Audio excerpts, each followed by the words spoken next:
एक अन्यायपूर्ण व्यवस्था कैसे ढह गई, आइए इस कहानी में गहराई से उतरते हैं।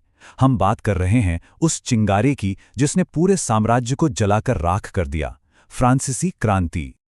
सोचिए जरा, 14 जुलाई 1789 की सुबह है। पेरिस शहर में दहशत का माहौल है। अफवाहें उड़ रही हैं कि राजा ने सेना को शहर में घुसकर आम लोगों पर गोलियां चलाने का हुक्म दे दिया है।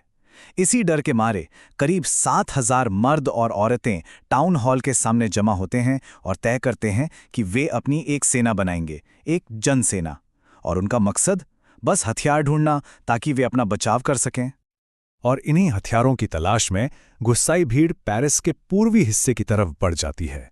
उनका निशाना था बास्तील का किला। अब ये कोई मामूली जेल नहीं थे, बल्कि ये राजा की तानाशाही, उसकी असीमित शक्ति का प्रतीक था, और इसी वजह से लोग इससे नफरत करते थे। तो हथियारों पर कब्जा करने के लिए जो लड़ाई हुई, उसमें बास्तील का कमांडर मारा गया। भीड़ ने जेल के फाटक तोड़ दिए और अंदर बंद कैदियों को रिहा कर दिया। भले ही वो सिर्फ 7 ही थे, पर उस दिन बास्तील के गिरने के साथ ही क्रांति की एक हिंसक शुरुआत हो चुकी थी। तो यहाँ सवाल ये उठता है कि आखिर ऐसा हुआ क्यों? वो कौन सी वजह थीं जिन्होंने हजारों आम लोगों को सीधे सीधे राजा की सत्ता के प्रतीक पर हमला करने के लिए मजबूर कर दिया? चलिए इसके पीछे के कारणों को समझते हैं। क्रांति का सबसे पहला और शायद सबसे गहरा कारण था 18वीं सदी के फ्रांस का सामाजिक ढांचा, जो पूरी तरह से अन्याय पे टिका था। समाज बुरी तरह से बटा हुआ था। देखिए, 1789 से पहले फ्रांसीसी समाज 3 हिस्सों या वर्गों में बटा हुआ था, जिन्हें एस्टेट कहते थे। ये असल में सदियों पुरानी सामंती व्यवस्था का हिस्सा था, जिसे ओल्ड रिजीम या प्राचीन राजतंत्र के नाम से जाना जाता था। और ये बंटवारा बहुत ही ज्यादा गहरा था। पहले एस्टेट में आते थे चर्च के पादरी, दूसरे में थे कुलीन लोग, मतलब राजघराने के लोग और बड़े जमींदार, और तीसरे स्टेट में देश के बाकी सभी लोग थे, व्यापारी, वकील, किसान, मजदूर, मतलब देश की करीब 97% आबादी। और सबसे बड़ा अन्याय, पहले 2 एस्टेट को कोई टैक्स नहीं देना पड़ता था। सारा का सारा बोझ तीसरे एस्टेट के कंधों पर था। ये कार्टून उस जमाने की सच्चाई को क्या खूब दिखाता है। इसमें एक अमीर कुलीन को मकड़ी और एक गरीब किसान को मक्खी दिखाया गया है। संदेश बिल्कुल साफ था। अमीर वर्ग गरीबों की मेहनत पर जी रहा था, ठीक वैसे ही जैसे मक्खी मक्खी को चूस लेती है। एक तो समाज में इतना अन्याय था ही, पर एक और बड़ी समस्या थी जिसने आग में घी डालने का काम किया, और वो थी राज्य का दिवालियापन। राजा का खजाना बिल्कुल खाली हो चुका था। जब लुई 16वां 1774 में सिर्फ 20 साल की उम्र में गद्दी पर बैठा, तो उसे विरासत में एक खाली तिजोरी मिली। सालों से चले आ रहे लंबे युद्धों और राजमहल की फिजूल खर्ची ने फ्रांस के खजाने को पूरी तरह से खोखला कर दिया था। और रही सही कसर तब पूरी हो गई जब लुई 16वें ने अपने पुराने दुश्मन ब्रिटेन से बदला लेने के लिए अमेरिकी कॉलोनियों की आज़ादी की लड़ाई में मदद की। इस एक जंग ने फ्रांस पर 10 अरब लिवरे, जो उस वक्त की फ्रांसीसी मुद्रा थी, उससे भी ज्यादा का कर्ज लाद दिया। ये चार्ट साफ साफ दिखाता है कि हालत कितनी खराब थी। वर्साई के महल पर शाही खर्चे बहुत ज्यादा थे, देश पर कर्ज आसमान छू रहा था और राज्य की आमदनी ना के बराबर थी।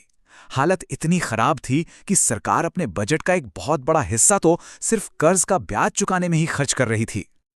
अब इन आर्थिक मुश्किलों का सीधा असर आम लोगों की जिंदगी पर पड़ रहा था, और इसी निराशा और गुस्से के माहौल में कुछ नए और क्रांतिकारी विचार तेजी से फैलने लगे। देखिए, फ्रांस की आबादी तो बढ़ रही थी, लेकिन अनाज की पैदावार उस हिसाब से नहीं बढ़ रही थी। ऊपर से जब फसल खराब हो जाती तो रोटी के दाम आसमान छूने लगते, रोटी जो कि आम लोगों का मुख्य भोजन थी। इसी से जीविका संकट पैदा हो गया, मतलब लोगों के लिए 2 वक्त की रोटी जुटाना भी मुश्किल हो गया था। और इसी मुश्किल दौर में नए विचारों की आग फैल रही थी। ये विचार सिर्फ किताबों में बंद नहीं थे। जॉन लॉक, रूसो और मॉन्टेस्क्यू जैसे दार्शनिकों के विचार पेरिस के सैलून और कॉफी हाउस में होने वाली बहसों का हिस्सा बन गए थे। हजारों पर्चों और अखबारों के जरिए ये विचार आम लोगों तक पहुंचे। लोग अब सवाल उठाने लगे थे, क्या राजा को सच में भगवान से राज करने का हक मिला है? क्या सरकार लोगों की मर्जी के बिना चलनी चाहिए? इन विचारों ने लोगों को एक नई जुबान दी, जिससे वो अपने गुस्से को राजनीतिक मांगों में बदल सके। तो सामाजिक अन्याय, आर्थिक संकट और नए विचार, इन सब ने मिलकर एक तरह से बारूद तैयार कर दिया था। अब बस एक राजनीतिक चिंगारे की जरूरत थी जो इस बारूद में आग लगा दे। पैसों की तंगी से परेशान होकर राजा लुईस 16वें ने एक आखिरी दांव चला। उसने 5 मई 1789 को स्टेट्स जनरल की एक मीटिंग बुलाई। ये एक तरह की संसद थी जिसकी बैठक पिछले 175 सालों से नहीं हुई थी। राजा को लगा कि वो नए टैक्स लगाने के लिए सबकी मंजूरी ले लेगा। लेकिन मीटिंग शुरू होते ही एक बड़ा झगड़ा खड़ा हो गया। पुराने नियम के हिसाब से हर एस्टेट का सिर्फ एक वोट होता था।